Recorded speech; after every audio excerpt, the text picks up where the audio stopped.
بسم الله الرحمن الرحيم واضرب لهم مثل الحياة الدنيا كماء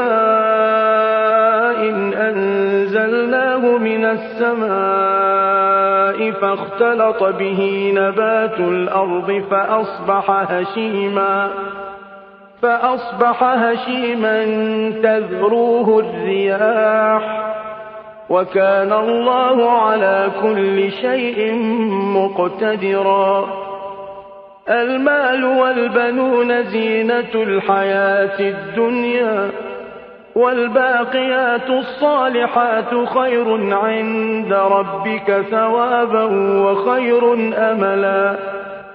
ويوم نسير الجبال وترى الأرض بارزة وحشرناهم فلم نغادر منهم أحدا وعرضوا على ربك صفا لقد جئتمونا كما خلقناكم أول مرة بل زعمتم أن لن نجعل لكم موعدا.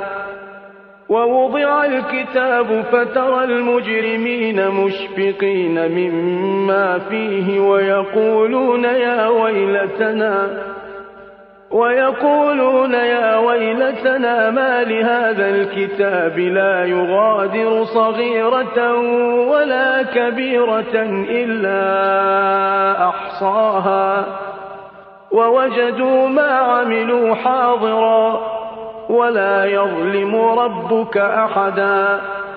وإذ قلنا للملائكة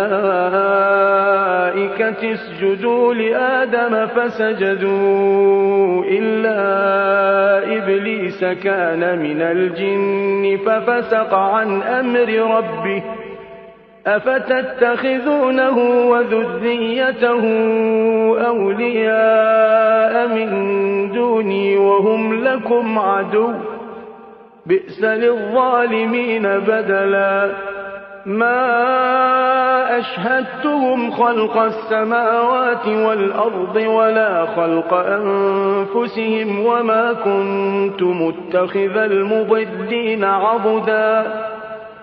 ويوم يقول نادوا شركائي الذين زعمتم فدعوهم فلم يستجيبوا لهم وجعلنا بينهم موبقا. ورأى المجرمون النار فظنوا أنهم مواقعوها ولم يجدوا عنها مصرفا.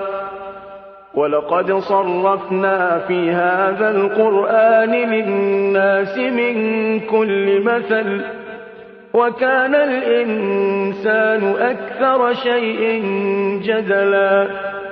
وما منع الناس أن يؤمنوا إذ جاءهم الهدى ويستغفروا ربهم إلا أن تأتيهم سنة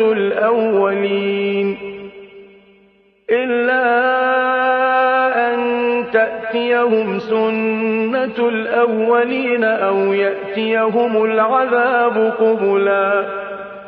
وما نرسل المرسلين إلا مبشرين ومنذرين ويجادل الذين كفروا بالباطل ليدحضوا به الحق واتخذوا آياتي وما أنذروا هزوا. ومن أظلم ممن ذكر بآيات ربه فأعرض عنها ونسي ما قدمت يداه.